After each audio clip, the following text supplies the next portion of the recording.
Normalmente, en otras escuelas o en otros sitios donde podemos encontrar formación enfocada al Dynamo, encontraremos pequeños cursos de 20, 30 horas de introducción a la programación, ¿no? De introducción al Dynamo. De hecho, hay en otros sitios que a lo mejor la apuesta es un poco más arriesgada y nos hablan de programación en Forge, o programación en la API de Revit con C Sharp, ¿no? Y cuando vemos los contenidos, pues hablamos de 20, 30 horas. Para que seamos totalmente sensatos, en 20, 30 horas es muy difícil aprender a programar, muy, muy difícil, y sobre todo en lenguajes tan complejos. También entendamos que este grupo de personas que nos juntamos en este curso, pues solemos ser arquitectos, no solemos ser programadores. Yo no soy programador, aunque ya llevo unos años formándome en esta área, sigo sin ser programador. Entonces el enfoque del máster no es haceros programador, es daros las herramientas para que podáis automatizar cualquier cosa que tengáis en vuestras manos, independientemente de la disciplina que sea. Nuestro enfoque es mucho más ambicioso, ¿sí? Nuestro enfoque parte de 250 horas. Estas horas han ido aumentando con el tiempo. La primera promoción que saqué este máster hablábamos de 150 horas.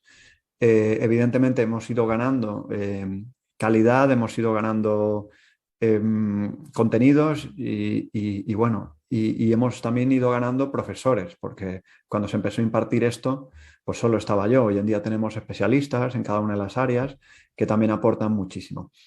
El enfoque de 250 horas quiere decir que es un curso muy extenso que necesita muchísimo trabajo, pero que prácticamente trataremos de barrer con todo lo que está dentro de la API de Revit, con todo. Bien, mirad, voy a compartir mi pantalla un segundo. No quiero dedicarme solo a compartirle la pantalla, porque en realidad lo que voy es hablar un poco de eso, de un poco del enfoque y demás. Pero bueno, quiero que también esto lo toméis en su justa medida, porque como ya os comenté al principio, los programas los vamos actualizando cada año, ¿no? Entonces esto no deja de intentar ser más que una mera guía, ¿no? De por dónde van los tiros. Bien, bueno, yo por el año 2016, cuando empecé a usar Dynamo de forma asidua, en la versión 0.6 o 0, bueno, la primera, vamos, evidentemente ya se tenía acceso a la parte de Python, pero no había ningún tipo de formación que fuera específica para ello. Ni había ningún libro, ni había absolutamente nada. Había algunos foros en los cuales pues te tenías que buscar un poco las habichuelas, ¿no? Y lograr encajar un poco esos contenidos. Yo siempre digo que lo que intenté es crearme el curso que a mí me hubiese gustado cursar, ¿no? Tratar de darle a los alumnos todas esas herramientas bueno, que a nosotros dentro de nuestro entorno profesional nos han costado horas, días, semanas, meses, años, ¿sí? Y darlas de una forma empacada en la cual pues tuvierais unas clases que son de 3 horas, pero que son totalmente de contenidos, ¿no? No tenemos clases en las cuales venimos a practicar, ¿no? Tenemos clases en las cuales vamos a escribir código y actuar contra Revit bueno, y todas esas clases que son grabadas, pues las tendréis a vuestra disposición y en cada una de ellas se tratará una temática diferente. O sea, imaginar la amplitud de los contenidos que podemos tratar durante 250 horas con ese planteamiento, ¿no? Entonces, bueno, la modalidad, esto ya es una cosa que hemos decidido así desde hace mucho tiempo, es que sea íntegramente online. Eh, Al principio, cuando yo empecé a dar este máster, también se daba presencial.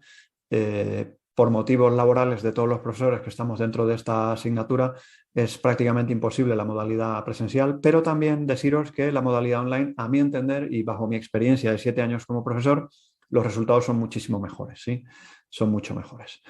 Bueno, el horario de clases, yo creo que esto es un poco indiferente porque las clases las podéis ver en diferido, y lo que quiero centrarme un poco es en los módulos que tiene este máster, ¿sí? Los módulos, el planteamiento es más o menos, o intenta ser la evolución que hemos sufrido todos cuando trabajamos con programación visual, ¿sí? La programación visual, ¿qué tiene? Pues primero entramos a Dynamo, y os repito, esto es simplemente un módulo y dentro pues puede haber más cosas, menos cosas. Tener en cuenta que este primer módulo tiene aproximadamente unas 24 horas y tiene la intención de aquellos de los posibles alumnos que nunca hayan tocado Dynamo, que tengan la posibilidad de entender y de entrar en el mundo Dynamo, ¿sí? La finalidad del curso no es el Dynamo, la finalidad del curso es, la finalidad del curso es Dynamo, pero no con nodos de Dynamo, ¿sí? La finalidad del curso es aprender a tocar la API de Revit y trabajar dentro de las entrañas de Revit sin depender de nodos descargados de Internet y de programaciones hechas por otros usuarios. Entonces, este módulo, este primer módulo, el módulo 1, para mí tiene importancia relativa. Si no habéis programado nunca en Dynamo, pues es maravilloso porque os da esa introducción. Si habéis programado en Dynamo, pues bueno, es un repaso y lo que intentamos sobre todo es mostraros las limitaciones que tiene Dynamo. O sea, cómo Dynamo puede colapsar nuestro ordenador, cómo nos puede obligar a comprar cientos de gigas de memoria RAM porque no tenemos capacidad de gestionar los datos de forma ágil, ¿no?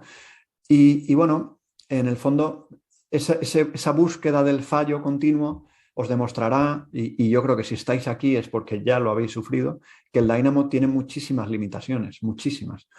Y bueno, lo que buscamos en este curso es, en este primer módulo, mostraros esas limitaciones y decir, venga, pues esto lo sabíamos, ahora vamos a ver cómo hacíamos todo esto o cómo podemos hacer todo esto, pero entendiendo lo que hay detrás y atacando cada una de las cosas que hay detrás.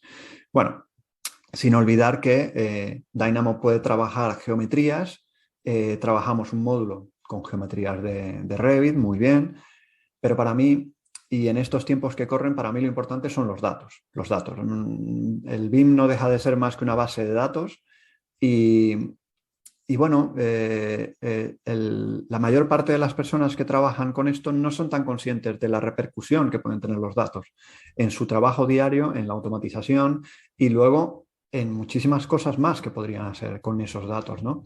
Tener en cuenta que este curso abre las puertas y de hecho se tocan muchísimas cosas que se usan en otros tipos de formaciones, como pueden ser inteligencia artificial, estadística. O sea, tenemos introducciones a un abanico de posibilidades que luego la persona que salga de este curso puede continuar su formación hacia data science o hacia inteligencia artificial, puede continuar. De hecho, yo después de preparar este curso he podido seguir ese camino sin ningún problema, porque la preparación que damos es suficiente como para que una persona que nunca haya programado pueda entrar en ese mundo sin sufrir las calamidades de alguien que nunca haya programado, ¿sí? Entonces, bueno, tocamos geometrías, pero lo importante para mí son los datos que tengo en el modelo, cómo creo cosas, cómo escribo parámetros, cómo gestiono todo eso, ¿no? Cómo audito modelos. Bueno, un poco esa parte también decirosla, bueno, que la programación hacia geometrías está muy bien y hay gente que estará aquí específicamente pensando en hacer geometrías.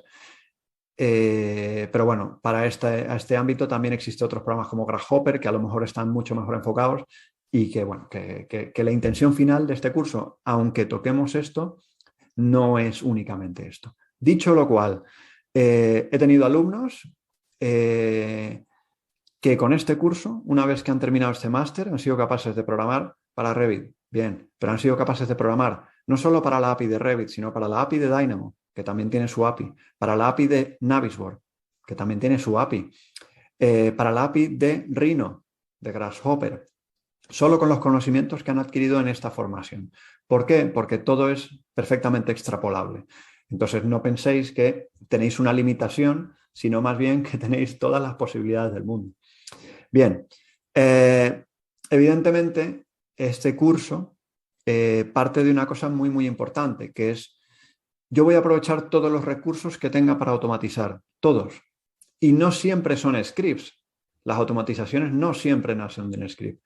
Yo tengo la posibilidad de crearme automatizaciones o parte de una automatización creando un protocolo, creando familias muy inteligentes, ¿sí? Esa es otra forma de generar automatizaciones y luego, evidentemente, las que ya conocemos, que son los códigos y demás. A mí me gusta siempre dividir el trabajo, ¿no? Siempre se dice que no tenemos un gran problema, sino que tenemos muchos problemas pequeños, y si pensamos así, pues, que es un poco lo que intentamos en este máster, tenéis casi todo ganado, ¿no? Entonces, en este máster enseñamos un poco también de familias, pero no familias al uso, ¿no? Formulación de familias complejas, cómo crear tablas de consulta y todo lo que podamos programar dentro de una familia. En este máster también lo explicamos. Evidentemente la carga horaria es menor, serán 1 o 2 clases, pero es fundamental porque una vez que tenemos la herramienta de programar dentro de una familia, codificar, etcétera, etcétera, yo esa parte no la tengo que interpretar en Dynamo. Entonces ya tengo una carga menor para el Dynamo y una carga menor para el Python. Entonces, por eso, si os extraña un poco lo de familias, pues esa es un poco la explicación. Evidentemente, como esto está basado en la experiencia profesional de los profesores que estamos aquí, sin ir más lejos, yo cuando creé este máster ya había pasado por ingeniería de instalaciones, por oil and gas, o sea, petroquímica, había trabajado en minería, luego había trabajado en infraestructuras de gran dimensión, proyecto de 700.000 metros cuadrados, 500.000, 300.000 metros cuadrados, 60.000 metros cuadrados. Gestionar eso en Revit, en BIM, sin programación, pues es una auténtica pesadilla. Entonces, aquí se va a hablar también de cómo se gestionan esos modelos, y qué flujos de trabajo tenemos que crear, cómo podemos involucrar a todo a nuestro entorno, ¿no? Porque la gran idea es que no solo nosotros sepamos hacer algo, sino que el entorno que tenemos en nuestro trabajo pues apoye esta filosofía, esta metodología, puedan usar nuestras herramientas y en el fondo pues nos dé un caché como profesionales mucho más importante dentro de la compañía en la que estamos o hacia la que queremos ir. Veo en los comentarios que alguien dice Python 3 ahora. Sí, evidentemente damos el curso con Python 3. Esto tiene unas consecuencias muy, muy grandes. ¿Por qué? Porque tenemos la posibilidad de usar NumPy, Pandas, etcétera, etcétera. Para que os hagáis una idea de la repercusión que tiene esto, el gran boom del lenguaje de programación Python es a raíz de la creación de la biblioteca Pandas, ¿sí? Un matemático del MIT se creó esta biblioteca y gracias a eso podemos vectorizar los datos y gracias a eso podemos hacer que un proceso que dura 4 segundos dure 4 milisegundos. Dicho así, pues a lo mejor parece que es nada, pero imaginaros que tengo 4 segundos por 1000, ¿no? Pues a lo mejor me interesa que dure 4 milisegundos. Entonces, evidentemente, como incorporamos Python 3, lo explicamos con Python 3, incorporamos bibliotecas como Pandas, como Matplotlib, SciPy, bueno, tenemos una gran posibilidad y de hecho incentivamos a que los alumnos sus entregas las hagan en ese tipo de entornos. No quiere decir que no sepamos hacer un bucle, que no sepamos hacer lo básico de Python, pero ya una vez teniendo esas herramientas, pues evidentemente las incorporamos. Gracias al Python 3, este curso ha ganado muchísimo más y bueno, ya ahí es cuando se empieza a ver la gran diferencia con todo lo que hay en foros de Dynamo, BIM.org, etcétera, etcétera. Aquí todos son planteamientos con bucles, planteamientos muy simples que no están pensados en un tratamiento óptimo de los datos. Entonces, bueno, sí, Francisco me ha comentado en los datos, en el chat, que era Python 3, pues sí, Python 3. Bien, bueno, tenemos otro software de programación visual, ya os digo, no toméis esto como al dedillo, porque esto va cambiando, pero en el fondo es más o menos la estructura, el esqueleto, ¿no? Tenemos una introducción a Python. El que no sabe programar nada no tiene ningún problema. Yo no sabía programar absolutamente nada cuando empecé a estudiar esto. La curva de aprendizaje de Python es muy buena, es muy rápida y bueno, en unas 20 horas ya sabremos aproximadamente todo lo que necesitamos para trabajar dentro del entorno de Revit, 20, 30 horas. Evidentemente en el resto de tiempo vamos a seguir depurando y profundizando en muchísimos de estos conceptos, pero vamos, que aquí hay una serie de opciones o de puntos que son mucho más amplios, ya os digo, en los cuales pues hablaremos de todo lo que se puede hacer dentro de un Python. Aquí no veréis lo de NumPy Pandas, porque ya os digo, es una implementación de ahora, pero vamos, que se ve Python hasta las últimas consecuencias, siempre en Dynamo, siempre enfocado a Revit, siempre más allá de los cursos que encontramos por ahí de Python, sin más, que nos resultan muy abstractos, estos están enfocados a trabajar con Revit y el entorno y el ecosistema en el que trabajamos es Revit. Entonces, todo lo buscamos y todo lo tratamos con la intencionalidad de llegar o venir de Revit. Entonces, bueno, es diferente y está bastante más adaptado este Python a nuestras necesidades. Luego también vemos programación orientada a objetos. ¿Cómo no la íbamos a ver si Revit está creado en programación orientada a objetos? Nosotros también trabajaremos con programación orientada a objetos y esto nos permitirá asimilar una serie de conceptos que luego podremos aplicar no solo para programar en Python, sino que incluso después de esto podréis leer C#, podéis escribir en C#, aunque en este curso no se vea C#, una vez que aprendes un lenguaje, pues los demás son mucho más fáciles. No quiere decir que sean iguales, sino que ciertos conceptos pues son los mismos. Bueno, como veis, las geometrías también se pueden tratar desde Python, pues también lo hablamos. Y luego entramos directamente a la API. Para que os hagáis una idea, la API, este curso está subdividido en cuanto a contenidos, un poco como se subdividiría un curso de Revit. En Revit primero nos enseñan un poco cómo nos movemos en la interfaz, cómo trabajamos en el programa y luego vamos por disciplinas, ¿no? Arquitectura, la parte general a todas las disciplinas, que son anotaciones, planos, cotas, mediciones, todo eso es común a todas las disciplinas, pues eso también se aborda. Y luego tenemos pues instalaciones, estructuras, etcétera, etcétera. Entonces, como veis, pues tenemos la parte general de la API, en la cual nos gusta bastante incorporar muchos conceptos de trabajo colaborativo, como puede ser GitHub, crear nuestras propias bibliotecas, que los alumnos durante su trabajo en el máster se creen una biblioteca de definiciones que les sirvan desde el día que terminan hasta cuando quieran, ¿no? Para trabajar. Pues esa es un poco la idea que se tiene aquí, crear una biblioteca de funciones las cuales los alumnos puedan sincronizar contra un GitHub, tenerla disponible en cualquier sitio y cada vez que escriban un código, pues disponer de esa maravillosa función que se han labrado en clase, ¿no? Con el sudor de su frente y poder usarla pues 40, 50, 200 veces, ¿no? Bueno, luego hablamos de elementos arquitectónicos, lo dicho, tenemos disciplinas, pues hablamos un poco de todo lo que es arquitectura. Evidentemente, si hay alguien interesado solo en instalaciones, no es que no vaya a sacar nada de provecho aquí, yo creo que va a sacar muchísimas cosas de provecho, pero bueno, evidentemente tenemos que tratar todos los puntos, ¿no? Hay cosas que son extrapolables, colectar elementos, filtros rápidos, filtros lentos, pues eso también es aplicable para instalaciones, para estructura, o sea que créanme, todo lo que se hace aquí, parámetros getSet, parámetros de proyecto, familias, globales, built-in, todo esto es, como bien sabéis, como seréis usuarios muy avanzados de Revit, pues esto sabéis que no es solo para arquitectura, sino es algo general. Estos elementos arquitectónicos los podemos modificar. Aquí llegamos a una profundidad muy, muy grande, o sea, no solo cargar, sobreescribir, abrir archivos en background, abrir archivos en background, grabar, borrar y cerrar, ¿no?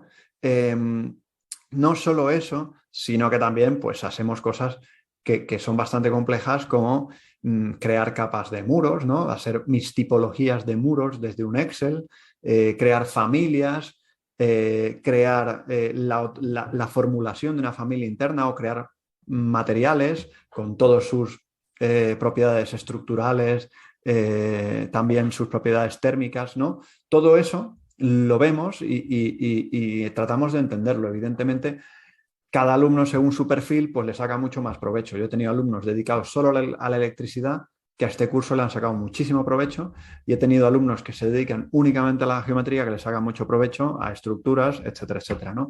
Todo es perfectamente adaptable y nosotros también como profesores nos adaptamos mucho al perfil de nuestros alumnos, ¿no? Entonces es como un taller en el cual entre más participéis, más aportéis, pues el contenido va a ser muchísimo más rico.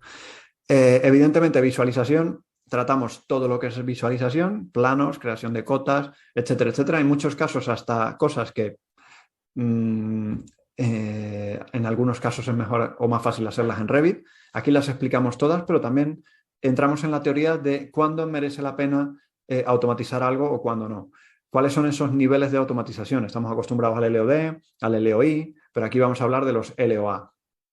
LOA, sí, el Level of Automation, ¿sí? Los niveles de automatización. Entonces, aquí también, aunque sepamos hacer hasta la mínima cosa automatizada, pues tendremos un criterio, crearemos un criterio nuestro propio que nos dirá, oye, este camino no es interesante, aquí me voy a meter en un jardín que no tiene sentido, prefiero escribirme un proceso, ¿no? Pues eso es lo que vamos a hacer también aquí.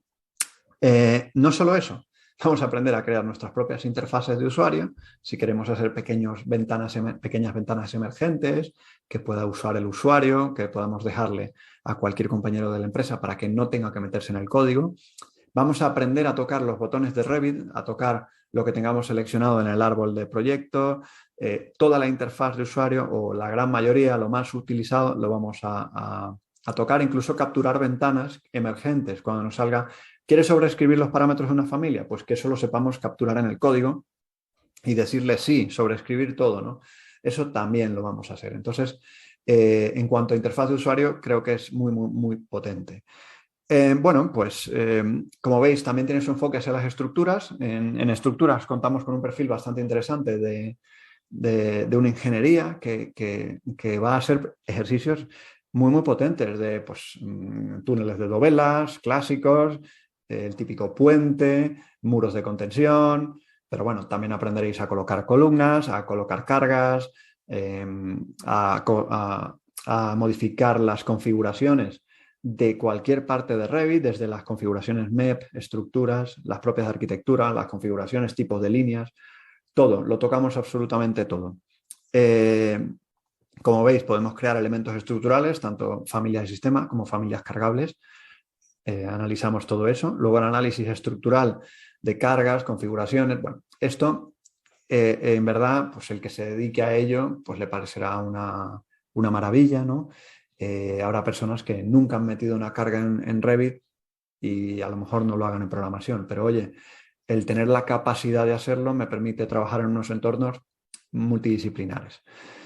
Bueno, visualización de estos elementos, trabajo colaborativo, enseñamos cómo guardar contra la nube, cómo abrir proyectos desde la nube, cómo comunicarnos con BIM 360, cómo trabajar con archivos locales, centrales. Bueno, todo esto más o menos vamos dando un barrido bastante profundo de todo ello. Y una cosa muy, muy interesante es que hablamos siempre también en casos prácticos. Hacemos casos prácticos en clase de situaciones que se puedan presentar en nuestro trabajo, ¿no? Cómo corregir todas las interferencias de unos conductos con muros, ¿no?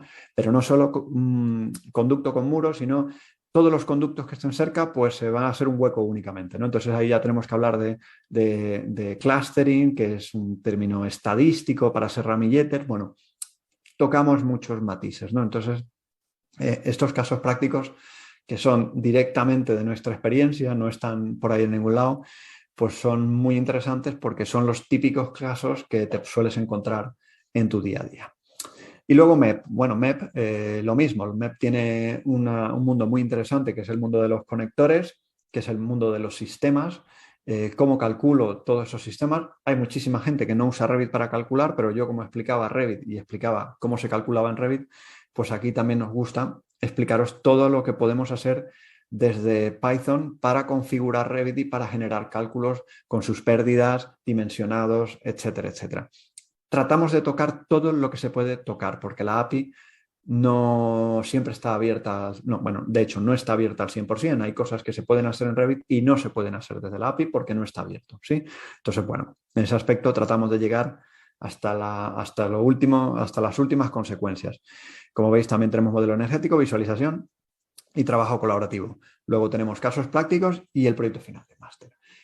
Aquí hay partes que damos que son como contenidos extra o tenemos clases que están muy bien engranadas en lo que es el máster y que nos ayudan a dar herramientas y que a lo mejor no constan en esta programación así tan simple, que son análisis de datos en Power BI. O sea, una vez que sepamos sacar toda esta información de Revit, cómo analizamos o cómo presentamos a nuestros jefes esta información. También enseñamos a crear nuestros propios nodos Zero Touch que no se pueden abrir, ¿no? Desde C#, bueno, tímidamente porque no vemos C#. O sea, creedme, tenemos un abanico de posibilidades y una serie extra de contenidos que si queremos meter más, pues vamos metiendo más. Tenemos como una declaración de mínimos, ¿no? Este programa, que es muy, muy completo, es una declaración de mínimos, pero siempre tratamos de dar mucho más y que en cada curso se va revisando y se va mejorando. Lo que siempre suelo decir es que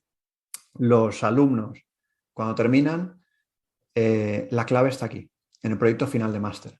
El enfoque del proyecto final de máster para mí es el siguiente. O sea, yo siempre digo que es como una consultoría prácticamente incorporada en la formación, ¿no? O sea, ¿qué quiere decir esto? Que yo acepto cualquier planteamiento laboral de cualquier alumno. Hay dos vertientes: el alumno que quiere mejorar su flujo de trabajo y ser más valorado en su empresa, valorado económicamente o valorado pues, a nivel de puesto, a nivel de tiempo, a nivel de lo que sea. Y luego está el alumno que quiere cambiar de puesto de trabajo. Bueno, eso siempre se recoge el guante. El alumno hace un planteamiento de lo que él quiere hacer. Nosotros le orientamos para que ese enfoque sea el adecuado y que su proyecto sea lo mejor posible. Y después nos dedicamos unos 6 meses, bueno, el calendario ya os lo pasarán, pero unos 6 meses a desarrollar ese proyecto con las necesidades de cada alumno. O sea, los profesores nos dedicamos a ver el planteamiento del alumno y a ir corrigiéndole y ayudándole a llegar a destino. Este final de máster, este TFM, tiene una corrección al mes, pero nosotros estamos cada vez que el alumno lo requiera, corrigiendo dudas, problemas y ayudándole a llegar a destino.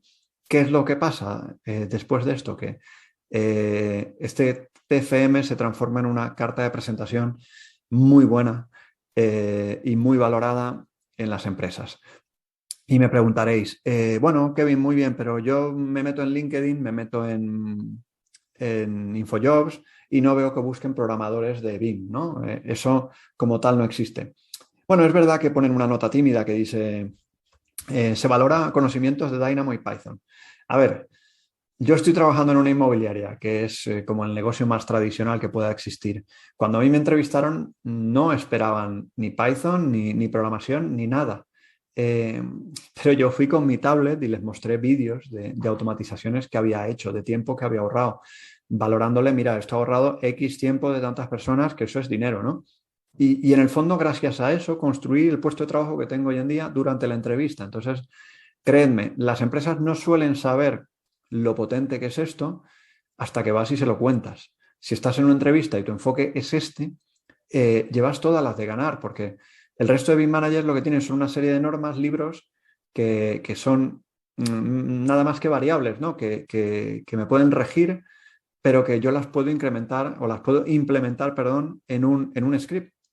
Entonces, ¿para qué me tengo que saber todas las normas? ¿Para qué tengo que tocar todas las normas si yo lo que necesito saber es cuáles son las normas y cómo incorporarlas a mi flujo de trabajo, pero solo una vez, pensando una vez y que me sobre tiempo para seguir pensando?